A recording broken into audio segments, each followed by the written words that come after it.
Hello everyone, welcome to the Scholarly Stars Study platform. As you all know, we have completed part 1 of chapter 10. So in this video, we are going to cover part 2 of this chapter. And the topic is let us look at another characteristics.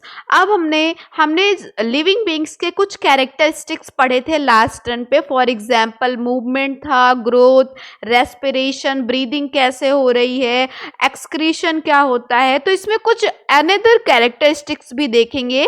For example what is your reaction, आपका reaction क्या होगा if you unexpectedly step on a sharp object. आपने जो expect ना किया हो, अचानक से अगर आपका पैर किसी शार्प ऑब्जेक्ट के ऊपर पड़ जाए, फॉर एग्जाम्पल किसके ऊपर, थॉर्न के ऊपर, और जब आप बिना सूझ के चल रहे हों, आपने उम्मीद भी ना की हो और अचानक से आपका पैर जो है थॉर्न के ऊपर पड़ जाए, या फिर अचानक से एक्सीडेंटली आप किसी हॉट कप ऑफ टी को टच कर लें, तो क्या होगा. अगर आपने जो थॉर्न के ऊपर पैर रखा या किसी हॉट ऑब्जेक्ट को आपने टच किया, तो जो आपके लिए थॉर्न है या हॉट ऑब्जेक्ट है वो क्या है, स्टिमुलाई है. आपके लिए थॉर्न या हॉट ऑब्जेक्ट एक स्टिमुलस है. यहाँ से एक डेफिनेशन निकल कर आती है, व्हाट इज स्टिमुलस, एनीथिंग और any event that prompts living beings to respond is called stimulus. कोई भी ऐसी चीज या कोई भी ऐसा इवेंट जो आपको इंस्पायर करे, किसी भी लिविंग बीइंग को इंस्पायर करे रिस्पॉन्ड करने के लिए, तो वो ही क्या है, स्टिमुलस. फॉर एग्जाम्पल जिस चीज को देखकर आप रिस्पॉन्ड करें, वो सामने वाली चीज जिसकी वजह से आपने रिस्पॉन्ड किया, वो क्या है, स्टिमुलस. आपको 3 स्टिमुलाई बताने हैं, प्लूरल में हम स्टिमुलस कहते हैं जिसे. आपको 3 ऐसे स्टिमुलाई बताने हैं जिनको देखकर आप रिस्पॉन्ड करते हो, जिनको देखकर आपकी बॉडी इंस्टेंट रिस्पॉन्ड करती है. तो आप पहला एग्जांपल लिख सकते हैं, लॉयंस. अचानक से आपके सामने लॉयन आ जाए तो वो आपके लिए क्या है, एक स्टिमुलस है, जिसको देखते ही आप वहां से भागेंगे और भागना आपके लिए क्या हो जाएगा, रिस्पॉन्ड. या अचानक से आप जा रहे हैं और आपके सामने कोई बाइक या व्हीकल आकर स्टॉप हो जाए, तो क्या होगा, आप भी अचानक से रुक जाएंगे, कुछ ना कुछ रिस्पॉन्ड करेंगे. तो व्हीकल, वो 4 व्हीलर या बाइक आपके लिए क्या है, स्टिमुलस. और आपने जो रिस्पॉन्स किया उसके अगेंस्ट स्टॉप होकर वो आप स्टॉप हुए, वो आपका अपना रिस्पॉन्ड था. इस तरीके से आप जो है स्टिमुलस 3 राइट कर सकते हैं. ये रही बात कि ह्यूमन में, एनिमल्स में कैसे रिस्पॉन्ड होता है. क्वेश्चन है, क्या प्लांट्स भी स्टिमुलस देने पर रिस्पॉन्ड करते हैं. Answer will be yes, plants भी स्टिमुलाई देने पर रिस्पॉन्ड करते हैं. फॉर एग्जाम्पल आपने नाम सुना होगा टच मी नॉट प्लांट, जिसे कहते हैं मिमोसा, या छुई मुई जिसे लज्जालू प्लांट कहते हैं. अगर आप इनको टच करते हैं तो ये फटाफट से अपनी लीव्स को क्या करते हैं, फोल्ड कर लेते हैं. आपने कुछ ऐसे भी प्लांट्स को ऑब्जर्व किए होंगे जिनके लीव्स सनसेट होने पर अपने आप ही फोल्ड हो जाते हैं. स्पेसिफिकली मतलब देखा जाए स्पेसिफिकली, तो कुछ सर्टेन जो लीफ प्लांट्स होते हैं, उनकी जो लीव्स होती हैं facing each other tend to come टू टुगेदर. मतलब आप कैसे पहचानेंगे, इस लाइन का मतलब ये है कि जनरली ऐसा देखा जाता है, ऐसी लीव्स जिनके प्लांट्स के जो लीव्स, ऐसे प्लांट्स जिनकी लीव्स जो होती हैं ऐसे आमने सामने रहती हैं ना, आमने सामने एक दूसरे को फेस किए हुए रहती हैं. जनरली ऐसे प्लांट्स की जो लीव्स होते हैं वो सनसेट होने पर अपने आप को फोल्ड कर लेते हैं.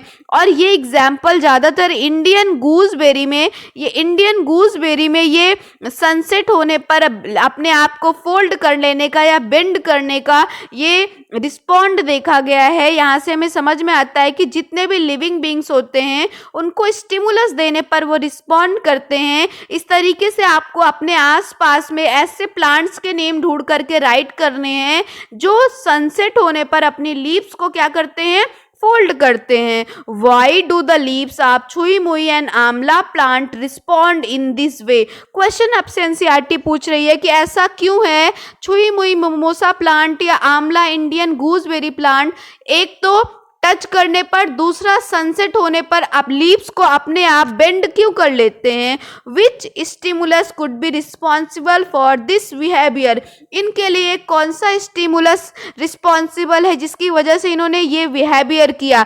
एक्चुअल में जो टच मी नॉट प्लांट होता है, मिमोसा प्लांट होता है, इसके लीफ में अंदर वाटर का एक अपना प्रेशर होता है, इससे हम कहते हैं टर्गर प्रेशर। जब आप लीफ के, सपोज दैट ये आपकी लीफ है, लीफ के जिस पोर्शन को आपने टच किया, यहाँ का टर्गर प्रेशर कम हो गया, यहाँ का प्रेशर इधर शिफ्ट हो गया। अब ये क्या हो गया, यहाँ पे प्रेशर कम हो गया तो लीफ अंदर की तरफ बेंड हो गई। तो टर्गर प्रेशर में डिफरेंस की वजह से जो है छुई मुई का प्लांट होता है, मिमोसा प्लांट होता है, वो अपने आप को बेंड कर लेता है। नेक्स्ट, आंवला गूसबेरी में देखा जाए तो उसके लिए जो स्टिमुलस है वो सन है। सन का सेट होना उसके लिए स्टिमुलस है, जिसकी वजह से उसने अपनी लीफ को क्या कर लिया, बेंड कर लिया। नेक्स्ट, अगला हमारा नेक्स्ट एक कैरेक्टरिस्टिक्स पढ़ेंगे। Have you seen young ones of cat, dogs and other animals? क्या आपने कैट, डॉग और अदर एनिमल्स के यंग वंस को देखा है? आपको 5 डिफरेंट एनिमल्स के यंग वंस की लिस्ट बनानी है। And have you seen young ones of any non living thing such as a pencil, a chair और एन इलेक्ट्रिक बल्ब? क्या आपने पेंसिल, चेयर और इलेक्ट्रिक बल्ब के बच्चों को देखा है, यंग वंस को देखा है? बिल्कुल भी नहीं। क्या ऐसा होता है कि आज रात में हम एक पेंसिल लेकर आए और कल सुबह वहाँ पे 2 पेंसिल हो गई है? ऐसा बिल्कुल भी नहीं होता है, ऐसा सिर्फ लिविंग बींग्स में होता है। तो यहाँ से एक पॉइंट समझ में आता है कि ऑल लिविंग बींग्स रिप्रोड्यूस, जितने भी लिविंग बींग्स होते हैं वो रिप्रोड्यूस करते हैं। यहाँ से एक डेफिनेशन आपको लर्न करनी होगी कि what is reproduction? Reproduction is the process of producing new young ones of own kind. अच्छा, ओन काइंड का मतलब क्या होता है? ओन काइंड का मतलब अपने जैसा। ऐसा नहीं होता कि ह्यूमन का बेबी डॉग हो जाए, या डॉग जब बेबी का बर्थ हो, डॉग के बेबी का बॉर्न हो, तो डॉग का जो बेबी है वो एस बन जाए या ह्यूमन बन जाए। तो जिसका जो स्पेसीज होता है उसी स्पेसीज का ऑफस्प्रिंग प्रोड्यूस होता है। अपनी जैसे संतानें पैदा करना, अपने जैसे बच्चे जो है प्रोड्यूस करना, उसी को हम कहते हैं रिप्रोडक्शन। नेक्स्ट क्वेश्चन है कि आखिर रिप्रोडक्शन जरूरी क्यों है? तो अपनी स्पीसीज को, अपने जैसे लाइफ को कंटिन्यू रखने के लिए रिप्रोडक्शन जरूरी है। सपोज दैट एक ह्यूमन बीइंग्स है, पेरेंट्स हैं, उनमें रिप्रोडक्शन ना हो तो उनकी नेक्स्ट जनरेशन नहीं आएगी। क्या वो लाइफ आगे एग्जिस्ट हो पाएगी? नहीं हो पाएगी। तो लाइफ को कंटिन्यू रखने के लिए रिप्रोडक्शन एक इम्पॉर्टेंट रोल प्ले करता है। When a living being is not able to exhibit all of the above mentioned characteristics despite the availability of all resources like food, air, water needed for being alive, it is said to be dead। अगर जितने भी living beings हैं, जितने भी अभी तक हमने characteristics पढ़े, movement, growth, respiration, breathing, excretion, stimulus, respond करना, रिप्रोडक्शन, अगर ये सारे कैरेक्टरिस्टिक्स उसमें नहीं है, इसका मतलब वो क्या है? नॉन लिविंग है, वो डेड है। और अगर ये सारे कैरेक्टरिस्टिक्स उसमें हैं, इट मीन्स वो क्या है? लिविंग है। जो भी लिविंग होगा उसमें मूवमेंट होता है, वो फूड लेंगे, उनमें ग्रो होगा, वो रिस्पायर करेंगे, वो रिप्रोड्यूस करेंगे, उनमें एक्सक्रीशन होगा, स्टिमुलस देने पर वो रिस्पॉन्ड करेंगे, और इवेंचुअली मतलब एक टाइम आएगा जब सारे प्रोसेस जब हो जाएंगे तो उनकी डेथ हो जाएगी। अगर इन सब में से कोई भी ऐसा फीचर है जो उसमें प्रेजेंट नहीं है तो उसे हम कहेंगे नॉन लिविंग थिंग। नाउ इतना सारा कैरेक्टरिस्टिक्स पढ़ने के बाद, now that you know how to identify a living beings, अब आप ये तो जान गए हैं कि आप किसी भी लिविंग बीइंग्स को कैसे पहचानेंगे। ऊपर जो टेबल थी 10.1, अब आप उसको इजीली फिल कर सकते हैं कि बुक लिविंग है या नहीं, पेंसिल लिविंग है कि नहीं, पिजन लिविंग है कि नहीं। ओवरऑल अब आपको लिविंग और नॉन लिविंग क्या है, लिविंग क्यों होता है, कोई चीज़ नॉन लिविंग क्यों होती है, ये एक्सप्लेन करने की नीड नहीं है। अब आपसे क्वेश्चन पूछा जा रहा है कि अगर मैं आपको एक सीड दूं